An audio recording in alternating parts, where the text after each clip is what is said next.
भारत ने कहा है कि वो अपने 18,000 सिटीजन जो कि इलीगल है अमेरिका के अंदर, it's ready to take them back.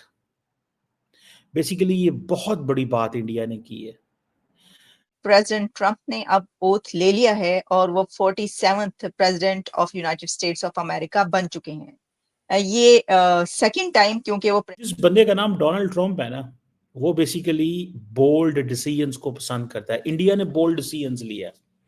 अब पता नहीं 18,000 हैं कितने हैं, बिकॉज इंडियंस तो बहुत है वहां पे, बड़ी तादाद में इंडियंस हैं, मिलियन प्लस होंगे। और अब ज्यादा मिलियन प्लस, आई थिंक 1.34 को इतने मिलियन है।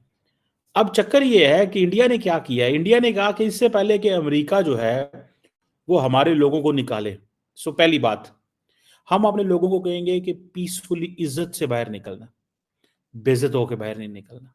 सो ओनरशिप ले रहा है इंडिया अपने लोगों की।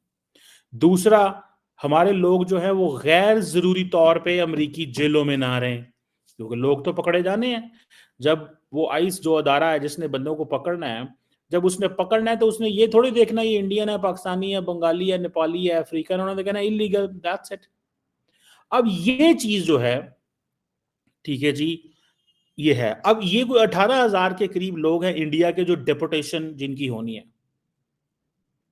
और ये सारे के सारे जिसे आप समझ लें कि जितने भी इमिग्रेशन जो जिसे जिसे कहते हैं ना, जो लोग आए और इन्होंने ओवरस्टे किया, ये किसी वजह से उनका केस खराब हो गया, but they are still there. So India ने एक तो ये चीज की है। अब अमेरिकन क्योंकि they are all ready and set, और इस सिलसिले में आपको पता है कि जो डॉक्टर जयशंकर हैं वो एफबीआई के लोगों से भी मिल रहे हैं, बाकी इंटेलिजेंस इदारों के लोगों से भी मिल रहे हैं। तो उनको एक बहुत अच्छा मौका मिल गया आज। बल्कि कहा जा रहा है कि doctor Jaishankar is having the first meeting with Marco Rubio, the new Secretary of State. New secretary of state के साथ जो पहली मीटिंग करने जा रहे हैं वो डॉक्टर जयशंकर करने जा रहे हैं विद द क्वाड ग्रुप। उनका जो क्वाड का ग्रुप है उसके साथ ये देखें, जिसे आप समझ लें कि मिलना इस तरह it's something very very interesting. ये बहुत इंटरेस्टिंग चीज़ है। इस सेंस में इंटरेस्टिंग है कि इंडियंस को इस चीज़ का पता है कि जो हम सेक्रेटरी ऑफ स्टेट से भी यही बात करेंगे। और मुझे याद है कि उसने कहा था कि मैं मार्को रूबियो से पहली बात वीज़ों की करूँगा। ये हाल ही में जब वीकेंड के ऊपर डॉक्टर जयशंकर मुंबई में एक लेक्चर दे रहे थे, उसने कहा पहली बात मैं वीज़ों की करूँगा, पहली बात वीज़ों की करूँगा। लेकिन coming back to this point कि ये अब इंडिया क्या करने जा रहा है। इंडिया बेसिकली अमेरिका को कहेगा कि ये इन लोगों को या तो अकोमोडेट करें, या इन लोगों को अगर निकाला जाना है तो फिर अच्छे तरीके से निकालें। और दूसरा, इंडिया बात करेगा H1B वीज़ास। तकरीबन जिसे आप कह रहे हैं कि 368,000 H1B वीज़ास दिए गए, 3/4 वर Indians. That is an official data of the United States, H1B. So India H1B वीजे भी लेगा। इंडिया अपने लोगों को ऑनरेबली रिपैट्रिएट भी करेगा, इनको वापस भी बुलाएगा। ठीक है जी। और इंडिया सुनने में आ रहा है कि कोई माइग्रेशन के एग्रीमेंट्स भी साइन करने जा रहा है, इंडिया अमेरिका के साथ करेगा। और जैसे इन्होंने सऊदी अरब, जापान, इजराइल, बहुत सारे मुल्कों के साथ किए हुए हैं, ये इनके साथ भी करने जा रहा है। और इंडिया और अमेरिका जो कोऑपरेशन है that is going to be on mobility. ये एक मोबिलिटी के ऊपर जो है वो होने जा रहा है। अब समझ लें कि लीगल माइग्रेशन जो है वो तैयार हो रही है, और लीगल माइग्रेशन के जितने भी तरीके हैं, ठीक है, 18,000 वापस ले लो, 18,000 वापस ले लो, और 18,000 वापस ले लो, और कोई 1,02,000 जो है वो ले जाओ, लेकिन किसी और तरीके से ले जाओ। 1,02,000 किसी और तरीके से ले जाओ। एनर्जी इमरजेंसी, इसका क्या हम मतलब लेंगे? इसका क्या बूस्ट फॉसिल फॉइल्स है, पावर प्रोजेक्ट्स हैं, और वो किस किस्म की एनर्जी इमरजेंसी लगाना चाहते हैं और क्यों? क्या ऐसी सिचुएशन है अमेरिका के अंदर? पहला तो मेरा सवाल आपसे यही होगा सर। देखिए, मैंने तो उसकी स्पीच बिल्कुल नहीं सुनी है और उसका कोई फ़ायदा भी नहीं होता है।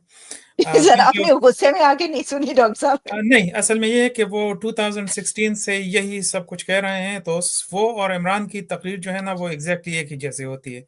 तो जो चीज़ें जो है वो 92 के वर्ल्ड कप से शुरू होती हैं, वही चीज़ें जो है वो यहाँ पर भी होती हैं। तो उसको उसके स्पीच सुने बगैर ही मैं आपको बता सकता हूँ कि उसने क्या कहा है और उसके क्या रेमिफिकेशंस हो सकते हैं। तो उसने जो है, एक तो ये उसने एक इमरजेंसी डिक्लेयर की है बॉर्डर पे, कि बॉर्डर पर भी एक इमरजेंसी है और हम्म। एनर्जी भी, उसके नजदीक सब कुछ जो है वो इमरजेंसी होती है, और वो सिर्फ जो है वो चीजों को फिक्स कर सकता है। तो ये इसी वजह से वो एक हाइप बना रहा है इस वक्त, ताकि वो अमेरिकन पब्लिक को और स्पेशली अपने बेस को ये बता सके कि इस वक्त अमेरिका में सब कुछ जो है वो ब्रोकन है और सिर्फ मैं ही उसको फिक्स कर सकता हूँ। तो ये उसका जो सारा इस वक्त जो एम्फेसिस है वो इसी बात पर है। हालांकि एनर्जी जो है इस वक्त अमेरिकन जो एनर्जी है वो सबसे ज्यादा इस वक्त मजबूत है पिछले 50 सालों के मुकाबले में, और उसकी वजह यह है कि एक तो डोमेस्टिक ऑयल प्रोडक्शन जो है वो हाईएस्ट है इस वक्त।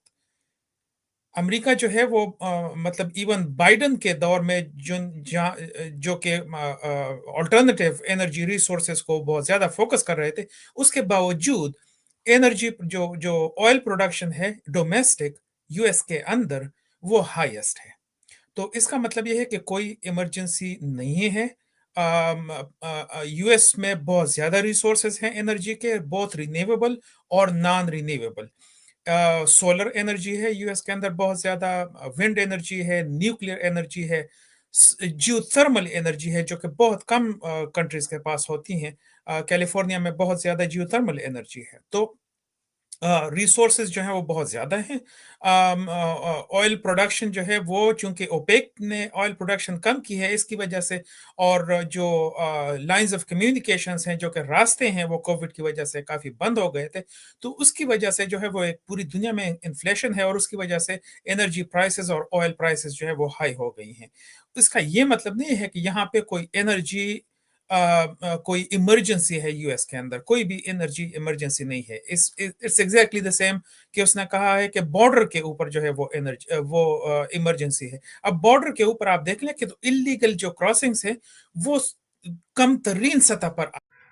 दोस्तों, अब कुछ लोगों के मन में प्रश्न उठ रहा होगा कि भारत की विदेशी नीति तो इतनी सख्त कि भारत मुंह पर गलत बोल देता, चाहे अमेरिका हो या फिर यूरोप का कोई भी और देश। परंतु जब से ट्रंप प्रशासन आया है तो भारत इतना नरम क्यों पड़ गया है, और भारत ट्रंप प्रशासन को देखते हुए अच्छे फैसले क्यों ले रहा है। दोस्तों, इसके पीछे आप सभी वजह समझिए, क्योंकि ट्रंप प्रशासन की जो नीति है वह अमेरिका फर्स्ट की है, और भारत की जो विदेशी नीति है वह इस इंडिया फर्स्ट की है। और इस समय भारत को अमेरिका के साथ किसी भी ट्रेंड वार के अंदर नहीं फंसना है, क्योंकि हमें दुनिया की 5वीं सबसे बड़ी इकोनॉमी से बदलकर दुनिया की तीसरी सबसे बड़ी इकोनॉमी बनना है।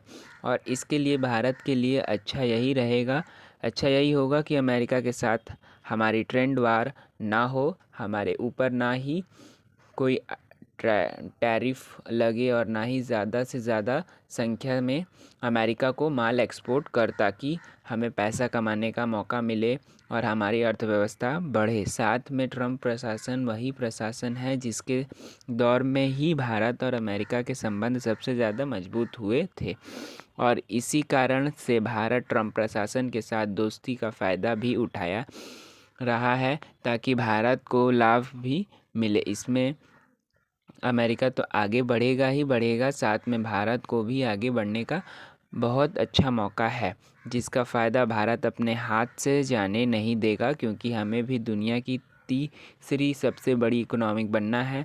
और यह तभी होगा जब अमेरिका के साथ हमारे संबंध रहेंगे। यदि ट्रेड वार में हम फंसे तो हमारी इकोनॉमी पर बड़ा झटका भी लग सकता है।